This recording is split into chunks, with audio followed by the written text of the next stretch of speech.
Welcome, everyone. Very happy to see you all here. I have to tell you, my colleagues and I were paranoid there'd be 10 in the room. And then in which case we'd make you all huddle around a circle and get a little closer as we talk about the human experience. I'm very pleased to be here, and I'm going to tell you right now, I'm going to be probably a bit of an anomaly for the other speakers you are going to hear. Although working for a tech company, I often tell our clients and colleagues, people, process tech, I spend my time up here as much as possible with technology always as the enabler. So when our team talked about this topic today and the very important human experience that is required as we think about all technology journeys, but very particularly as we're all engaged in AI right now, I was incredibly excited. You will hear not only from myself, who will talk a lot about that people-centric human experience, how we manage some of the change, but the design principles and innovation behind that with my colleague Tom. And I'm really excited that Minagi is going to talk about how when you think about the human experience, the journeys, the personas that we think about in building technology transformation and journeys, doing it well, what exceptional looks like. And then we will happily open it up in the end for some Q&A, or we'll pretend to make some up if you don't come up with any. So with that, we're going to cover a few things. So first of all is just a little bit of context setting. We've got some great research that we've done, and we'll share a couple of data points from that. The next is much more around when we think about human-centered and the way we need to modernize. And I'm going to talk not just about the technology used to modernize, but the way we as leaders. And I will tell you, everyone in this room, every one of our colleagues is a leader, whether you have a title and hierarchy or not. But the way we need to think differently around that modernization journey. As I said, we'll then talk through some customer success stories and happily dive deeper into some questions on those. And a few key takeaways. Hopefully you'll leave here with some actionable insights. So, survival of the fastest. I think about my journey 30 years ago, first technology experience. I got relocated cross country. I was working in banking for, at the time, what was referred to as branchless banking. But really, that's what we would call digital banking today. And interestingly, consumers in the market at the time were not ready for it. And then I think of where we sit now with customers that I've supported that have $1.5 billion multi-year journeys towards, in some cases, what some of them, Marriott will be one, and it's a public example where they talk about their journey. They refer to it as a single pane of glass. And that's the demand by consumers, very much exacerbated from COVID. So we've seen this rapid acceleration during that time.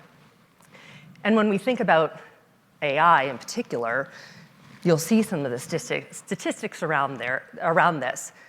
But interestingly, this paradigm between 50% of organizations think that AI is going to drive job growth, yet others who are going to expect for it to create job loss. But I want you to think about every company being a tech company, regardless of whether, like most of us in this room, we work for technology companies or not. Just like every company is a data and analytics company. The digital transformation spend is likely to end around $2.5 trillion this year and moving up to 3.7 in the next 2 years. And a big percentage of that now, at least from a strategic spend standpoint, is how do we leverage AI? Again, to make the work that people do differently, improve the processes, quality, risk, compliance, but also just get better at leveraging the technology we have available to us for better experiences. Adapting to change. So Kyndryl had performed a research study where we interviewed over 3,000 executives, both business leaders and technology leaders. And what was really interesting is when you look at this, there's this paradox, quite frankly, between what technology leaders in particular would say was the best in class infrastructure and technology that they had, yet 39% only thought that it was ready, risk ready, for the future. So therein lies one paradox that we refer to as the readiness paradox. But the other one is around talent and skills. And I'm sure you're all hearing about it. I'm sure many of you are getting tapped for interviews for that, or you're struggling to hire talent. Of these leaders, 65%, particularly of CEOs, say that they see huge concerns as it relates to the skills to deliver the technology transformation, and very specifically around AI. Now, I'm going to talk a little bit more in depth around skills shortly, but there's one other piece when we think about this readiness paradox, and that is, companies who are talking about the challenge on their leaders to manage the pace of the change that's coming and the competing priorities that we all have in terms of managing day jobs and then all of the transformation that is expected. But I want to take a moment to talk about leadership in particularly. A few years ago, there was a study done by a firm, and they refer to it as responsible leadership. And they looked at leadership qualities, and there were 5. But I'll focus on 2 for a second. A huge disparity between how senior leaders and broad stakeholders saw of those 5 leadership journeys, the one they aimed most towards was around technology and innovation as being one of the most critical leadership capabilities and skills that they looked for in their new leaders. Yet, when you looked at arising, younger global leaders, what they said was the most important: mission and purpose. Mission and purpose. Interestingly, tech and innovation was second. But what this means for us as we think about how do we humanize the experience as we change the way people work. We've certainly seen where we work is different in hybrid or remote environments now, but the way people work, there's an opportunity for us to be what I refer to as whole human leaders. And this means that our job is to connect everyone in the organization, even the frontline level employee, to the mission of the organization, delivering for our clients or customers, but also talking very specifically about the purpose they have, their role has in driving towards that mission or the outcome. And I'll talk near the end about the importance of change, but as their roles are changing and connecting the work that they do and how it evolves, doing that so and giving them purpose. And it is possible to do both, to drive this technology, innovation, and change, and be this kind of whole human leader. Interestingly, I think we all know there's no real such thing, and the technology industry's gotten hit one of the hardest over the last couple of years: job security. Younger generation, and I have 2 of them in the workforce, their definition of job security is around the investment in their career development in skills for future and bringing them and connecting them to mission and purpose. So I said I would talk a little bit more about skills specifically. And I think we all know the shelf life of skills has reduced dramatically. Less than 2 years for certain skills, particular technical skills or sort of harder functional skills, not the people type skills. And so it's an evolving journey for them. And this is where I sit and often lead CHRO roundtables, so Chief Human Resource Officers or Chief People Officer tables. I told you I was much more about people in business. And I will tell you, I think you need to embrace them as your strategic business partner. They are not just a functional leader to make sure we all get paid and have benefits. That is critically important, we all know. But they need to be your strategic business partner to help you through this ongoing journey. So the first of which is connecting your business strategy, that includes your technology journey and strategy over the next number of years, to the skills that are going to be required to deliver against the future objectives, future strategy. And when you do that, it's also recognizing how the skills are going to evolve and change. So the 60+% of workers that are currently claimed that are the way we work and how we work is changing as a result of AI, the work that gets left behind, what remains will be roles and skills that require innovation, problem solving, communication skills, handling exception management with our customers. So the first step is be clear on what skills are required for the future. The next is being very critical around an assessment of what skills you have for today. And part of being a whole human leader that is empathetic, that connects to mission and purpose, doesn't mean that you can't also be very critical about performance, skills, and capabilities. And so you'll need to go through that. Many companies work through things like 9-box ratings that looks at propensity to learn now being one of those elements they look at, but also with that potential.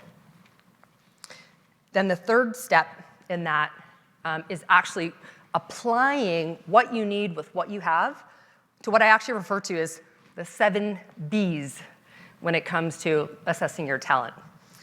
When looking at the skills gap, the first will be figuring out, do you buy that talent?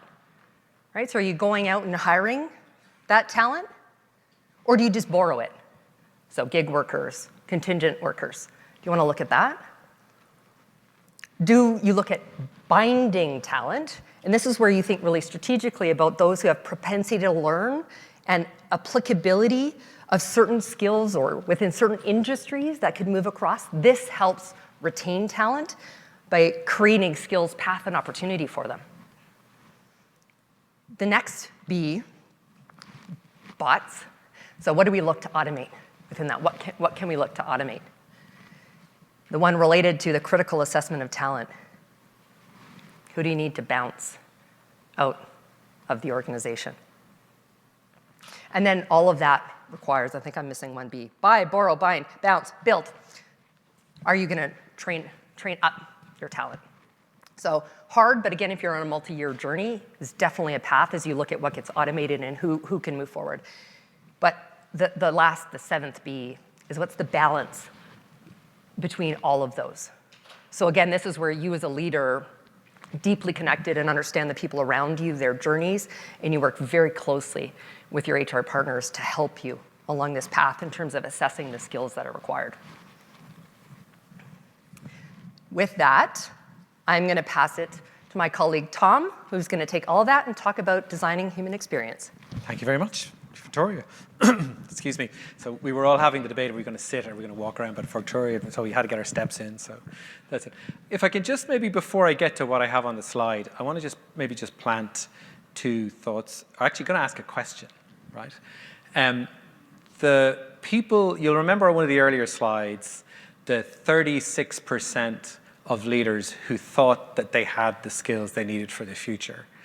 Can I have a show of hands of how many people think that number is too low, that they're being too conservative? Okay. How many people think they're being too optimistic, that the people who think they've got, the 36% who think you've got it covered, that they think they're okay? Yeah, okay. So that was my take as well. I think people who think those 36% are the people who are actually perhaps the most to learn. The guys, the rest of them are people who realize they have a problem.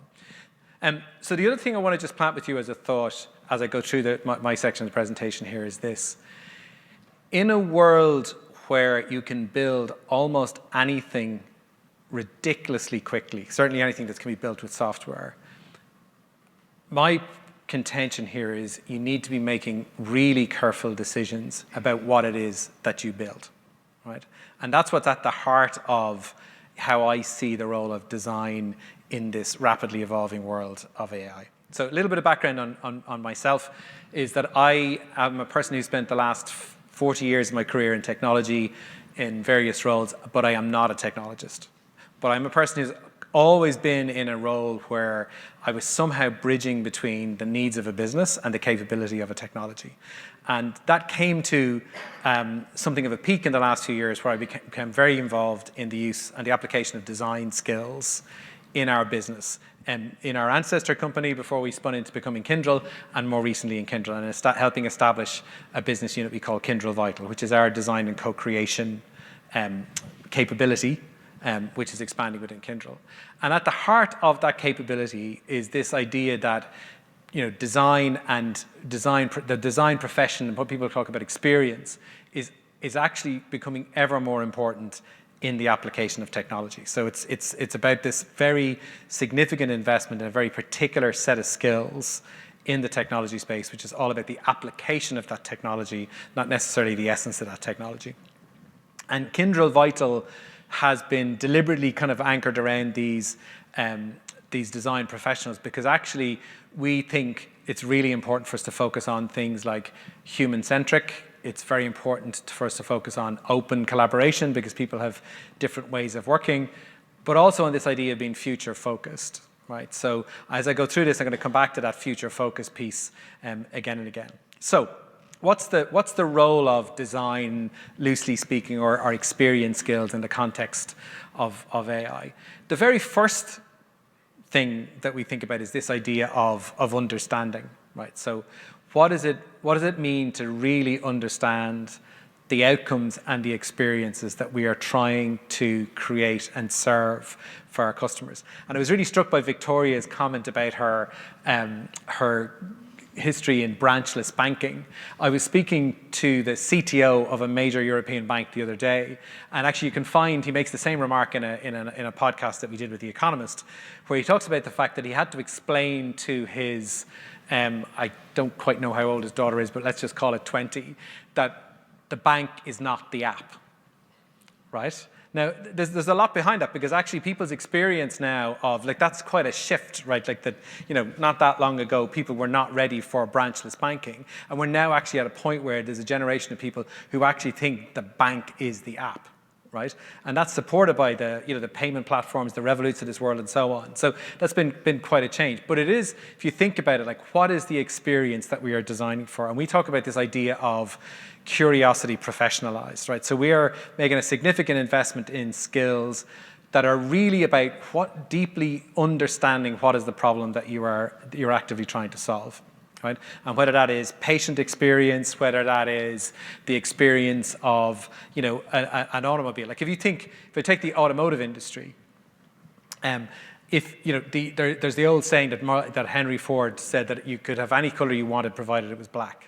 Now, I don't know how many of you have changed your car, and maybe this is a European-centric view rather than a US one, but I remember 4 or 5 years ago, if I was buying a car from, typically I bought BMWs for a few years, and buying the car, there would be dozens upon dozens of options that I would go through. I would be choosing trim, I would be choosing, sunroofs, I would be choosing, all kinds of physical features to the car. And then I switched and I bought an electric vehicle from one of the prominent electric vehicle providers, and I got 4 choices of color. Right? And then there was I think there was an option around wheel trim. And I'm pretty sure there was an option about the color of the interior. If there were 4 options, I'm struggling to remember what the 4th one was. So it felt like we were back to any color as long as it's black. But actually the shift was to shift to a completely different type of experience. It was an entirely digitally mediated experience. And if you look at how, people like Tesla and the early pioneers into this space initially stole quite a march on their bigger, more established European competitors, and you still see articles saying that the big, players like, Volkswagen and BMW and Mercedes are trying to play catch up here was this recognizing that the shift to the experience was a shift to a digitally mediated experience in the vehicle, that you could give things, and it wasn't just about, like what's on the menu or what's in the entertainment system, but even the driver experience, right? I can change, I live in a really, really rural area in the southwest of Ireland, right? And I get one little click of a switch, I can completely change the driving experience, tuned into the fact that I'm on little tiny roads, up and down, regenerating and so on, right? So the point I'm trying to get to here is that actually there are very specific skills needed in getting out there and understanding and exploring and experimenting and creating those experiences that have obviously in that industry have superseded the skills that had a premium for generations, which was engineering perfection, robustness, then translated into manufacturing and operational efficiencies. So key though to designing those experiences is understanding. We have in the more traditional part of our business, the managed service outsourcing business, there's this phrase around the cost of poor quality, right? So there's a whole realm of people live in a world that are trying to kind of, correct, issues. There was something wrong in the solution, there was something wrong in a contract, there was something wrong in what we created. But when you get under the skin of a lot of those problems, a significant portion of those problems arose because somebody fundamentally misunderstood what the customer really, really wanted, what the customer was really trying to achieve. And then on the other side, the person that we presented a solution to failing to understand what it is we were offering. So not to belabor the point, we believe there's a huge investment needed in very specific skills around understanding and appreciating and exploring what is the ultimate opportunity that you're trying to create. And if you think about that, that is definitely one of those skills that feels like it's going to be an enduringly valuable skill no matter what way the technology landscape goes. Now, it's one thing to understand the requirement. The second thing is then, well, how do you design a response to that? So go back to this thing about the accelerating pace of change. So the solution, the answer, right, is not going to come from incremental engineering refinements, right? It's going to have to come from far more creative approaches, radical approaches to how you solve problems, how you create new experiences, how you develop new solutions, right? And go back again to something Victoria said about, like, well, where do you go for the skills? Like, do you buy skills? Do you build skills? Do you partner for skills? Do you temporarily acquire skills? Well, actually, you can extend that metaphor to how do you begin to design and create in this new paradigm? And it really does come down to effective collaboration, right? And, if I take the premise, I don't know actually anybody's background here in the room, but I was speaking to a colleague who I've worked with for many years, who now works with AWS. And one of the things we think about is that, there's a fundamental shift in how people in our business would have seen cloud platforms like AWS as essentially, in our world, things that were all about workload. I expect most of the people in this room don't see it that way at all. It's actually a space and a platform and an ecosystem and an environment for creating and making things, right? And so there's an essential idea here that we have to be a lot more effective at collaboration and co-creating. The issue, though, is that also takes a specific set of skills. It's a specific set of skills about how do you quickly get alignment on understanding and requirement? How do you quickly get alignment on what each person is contributing? How do you quickly get alignment on, the idea that you want to go forward with, but actually also creating lots of options around that? So design, the creation of some new options, that requires a level of collaboration and co-creation that actually needs to be orchestrated and facilitated. So we make a big, again, investment in people whose primary skill is helping other people communicate with each other and work together. But then the third bit is you got to make something. So tying design back to AI. So it's been, the world that I started in design was all about this thing, making things, failing fast, failing cheaply, and iterating. But the truth of that was still a process based on guessing and assuming and projections. You were building prototypes, you were shaping things out. But the world that we're in today, we have got two huge advantages, right? So first one is that ability to make things really quickly. So once we clearly understand a requirement, once we make sound design decisions, we can then make things really quickly, which then connects us to the second advantage, which is the ability to gather data. And if I link it perhaps tangentially back to where Victoria started when she shared one of those paradoxes, in our reports is the difference between when people say they're ready now, they're best in class, but actually then they look to the future, they get a bit nervous. One of the other paradoxes that we identified in that report was that when people make declarations about where they are, how their technology is performing, how the experience is working, and then you look at the data and they don't tie up, right? And it's in those gaps that you really need to understand what's going on. So the key to this paradigm, this way of working is really, very special skills around understanding real need and experience and helping shape those experiences. The second is designing in a completely different way, in a much more collaborative and open way to come up with, new solutions and options.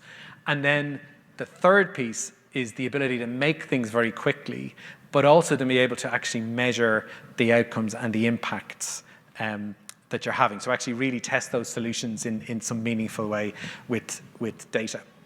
So just tying it back to so this context of human experience, in our view, there is an emerging, perhaps new profession and skill, which is the fusion of design skills with data skills. So if you think about what are the professions you're going to need going forward, there is this something here in the nexus between data and design, where either you have deep engineering design technical professionals who have a much greater experience in design sensitivity, or you have professionals who are, design professionals, experienced designers, but are now equipped with new technologies and new capabilities that allow them to basically establish a hypothesis, build something new, and then test how it actually is working in the real world.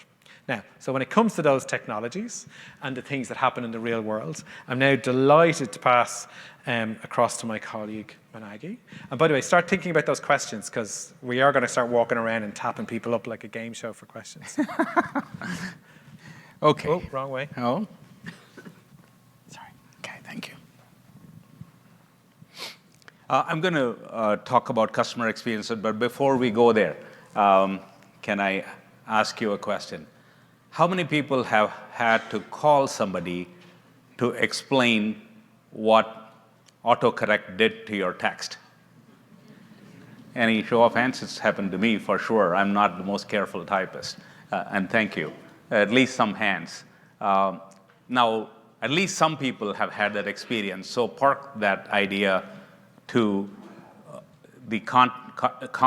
some of the concepts we're going to talk about in how to design with the human in mind.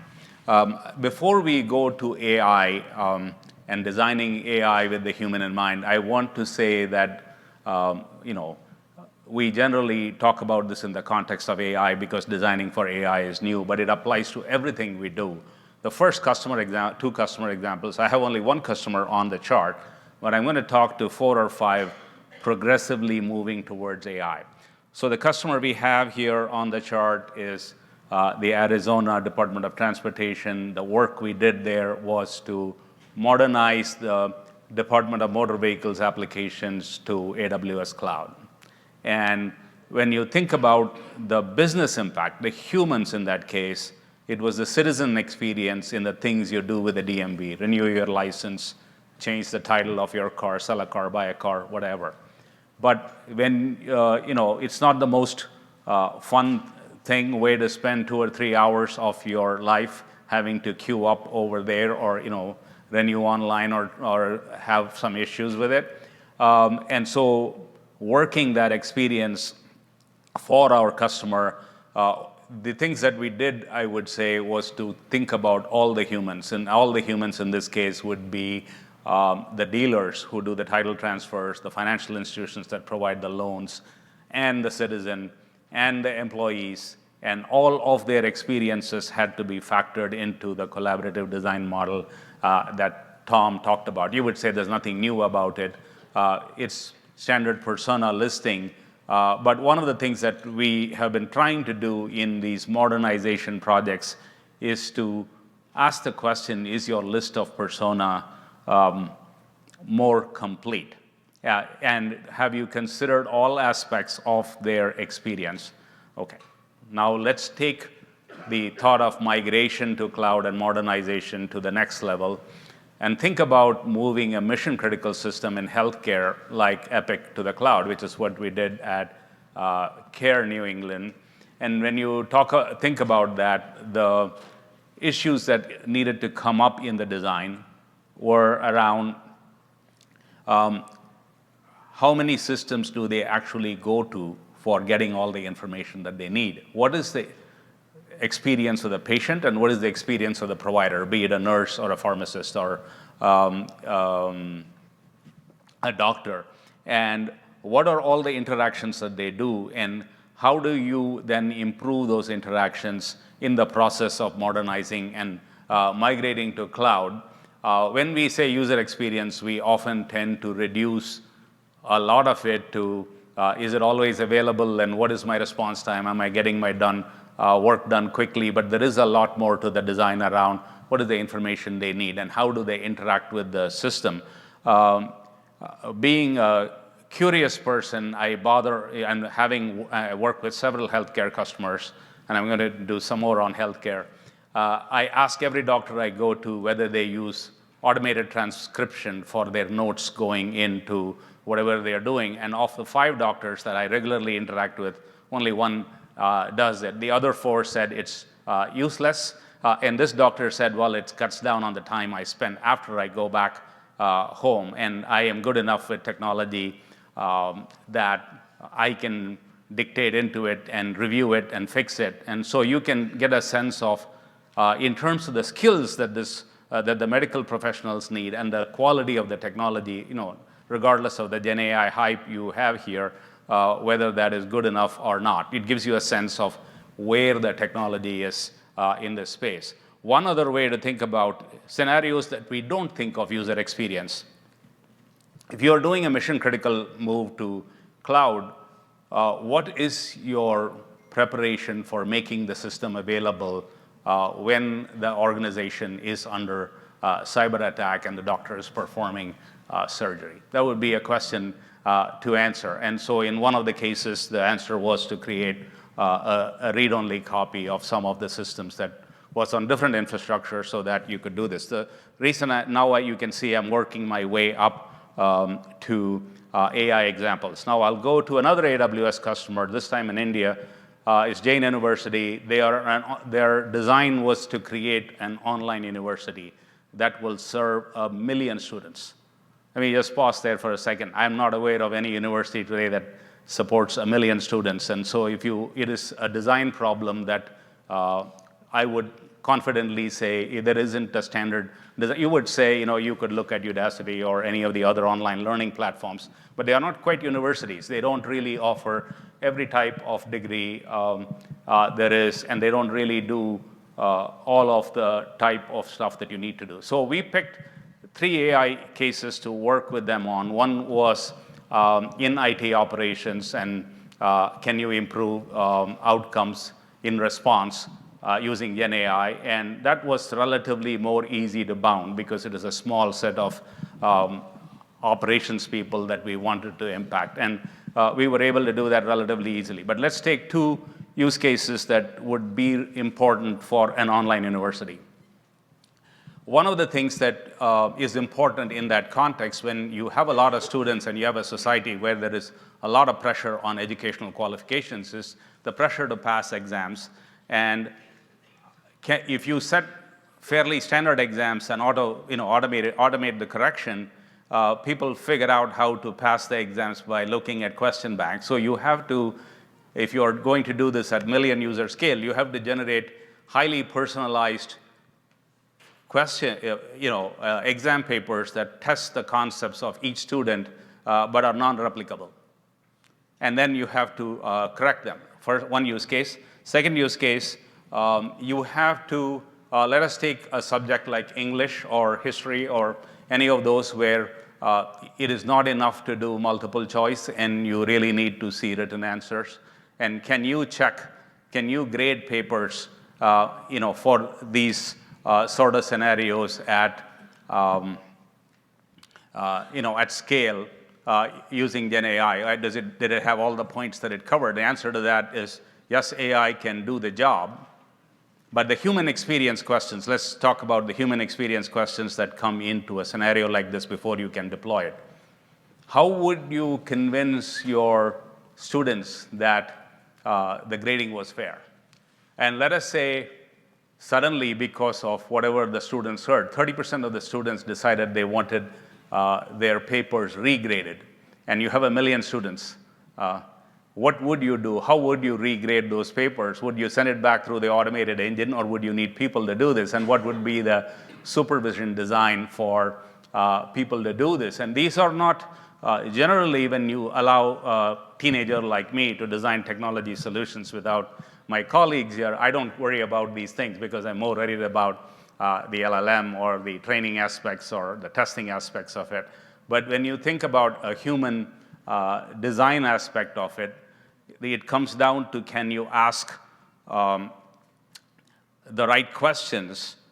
How do you design the process around this so that before you deploy, and in some of these cases, you really don't want to fail badly. You can fail fast, but you don't want to fail badly. It's a non-trivial design experience that I would argue that our technical people are not prepared for yet, because the education we put our technical people through is not sufficient. The necessary education hasn't even been identified by us in order to make these more effective for the world that is coming. I'll challenge you all on this. If you are building AI business cases, I would ask how many people in this room have built an AI business case where you are actually increasing the number of people employed. I don't see a lot of hands go up, and I rest my case that that is a very difficult business case to build, because we have gotten used to reducing human labor as a standard aspect of business cases and not empowering creation of new value as a standard format in a business case. And this requires us to develop new skills, and this is where some of what we're doing. So I asked a lot of questions, and we're going to try to give some simple recipes for how to deal with these design issues when you go into these customer projects, and I'll do that on the next chart. But before that, I will share something. For those of you that are interested, I can share this reference. This is not from Kyndryl experience, but back in the field of healthcare, one of the hot areas of new development and research is automated diagnosis in radiology, and how well can can AI help you diagnose cancer, for example. Now, there is an NIH study that shows that when you tell a doctor that is reviewing an X-ray that the computer thought, the AI thought there was cancer, and the results of the cancer of the AI are being saved, the doctor's diagnosis false positives went up into the 30% range from a normal false positive in the doctors that would be in the low double digits or high single digits. Which means a lot of money is going to be lost by retesting patients that unnecessarily, because you put the doctor in competition with the AI system, which is how I would submit that first question on autocorrect and the human being. The way autocorrect works, it competes with me on trying to communicate as opposed to assisting me. And I don't have, settings for autocorrect to silence itself or be able to work for me or work with me. It is a deployment of technology because we can do it. And that's my opinion. I'll let you have your own opinion, but these are examples of where we put technology accidentally in competition with a human being, because we are building business cases to deploy, to reduce cost. And if you take that and now go to how do you do this design, we said, I knew that Tom would be talking about the simplification of the experience of buying cars. So I couldn't have a checklist that had 20 items in it. So I had to get it down to 3. So the first point I already covered, which is when you design for AI, can you think about, are you accidentally putting the wrong information in the right place? And this is where some of what we're doing. So I asked a lot of questions, and we're going to try to give some simple recipes for how to deal with these design issues when you go into these customer projects, and I'll do that on the next chart. But before that, I will share something. For those of you that are interested, I can share this reference. This is not from Kyndryl experience. I the human being and the technology in competition mode, or are you trying to substitute human beings with technology for human beings? And if you are, you probably should look at the design a little bit more carefully, because this is an older way of thinking and is probably not giving you the best results that you can get. The second aspect that I wanted to talk about goes back to the points that Victoria made on the skills assessment. In deploying these AI systems, we really need to do a proper skills assessment of the persona that we are working with and working for, and look at actually what is the skills they have and what are their perceptions of what you're going to deliver to them. And that often changes this. I'll digress here to give one example of where we had to do a complete redesign. This was in security for a bank that was trying to address a regulator's concern around their cloud security. So we wanted to redo the role-based access control for the admins. And after the tightening process was done, we said, since we are supposed to do this with a human being, let's go get some of Tom's folks to come and lay out the user experience of the admin. And we found that it would have been so horrible that they would try to find ways to work around the controls that we had put in place. And so we had to redesign it, saying, okay, what should their experience be so they live within what you allow them to do, but also restrict what you allow them to do so that it meets the goals of what the regulator wanted to do. I am pointing out that it is not always obvious from the problem statement what the experience of the human being should be. And so the skills and the change management required is an important question to ask. I'm going to defer to Tom here to talk about the human-centric design choices, because I gave some examples, but I am not certainly qualified to talk about these things. But I'm going to make it hard for Tom by asking one question to him. We do these workshops in which we ideate or do design choices and post bunches of stickies on the wall and then try to make sense of them. I want to ask him about his experience in bringing AI into that process, and having made it hard for him, I'll turn it back to him to talk about the last point. By the way, I can't help but notice that the prospect of us wandering around with a microphone to make you ask us questions could clear a room. I'm teasing at the back. So I know we said this just before we came in about this. I want to just go back to something you said, though, about that earlier piece about that the admin choices. I don't know whether, I'm sure if you're on kind of any social media platforms, there's a marketing guy called Rory Sutherland, who I just have started following recently. Don't know him personally, but he has a really interesting thread around this idea about choice architectures. That actually, that thinking through how do you actually create, choices for people and think about their experience, how that makes a really big difference. And he's got lots of really interesting examples around how attempts to optimize a process to make it faster, right, or to shorten wait times, or to, all of those things that we think are important, leads to huge investments and don't necessarily change people's perception of the service. And one of the examples he gives is when he talks about Uber, his hypothesis is that Uber actually certainly hasn't made it cheaper to get a ride. It hasn't made it faster to get one, but it's changed how we experience that, because we can look at this little app and we now know, when the car is picked up and how far away it is, and we're not standing there in the rain wondering how much longer I have to wait for my taxi. And so just to go back to your point about there are lots of ways in which we kind of go in with this very engineered, and also data is important, but data-driven approach to designing solutions.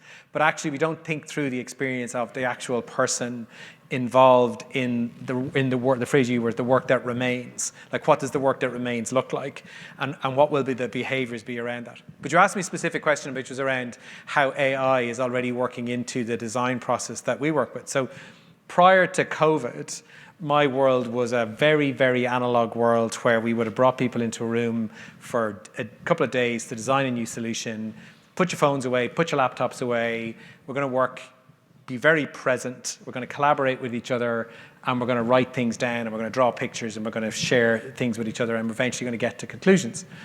And recently, we had an experience, and actually Victoria was there with us, we were all in it, where we combined an in-person experience with a bunch of very simple AI-driven tools around how you collaborate and do design and design thinking work.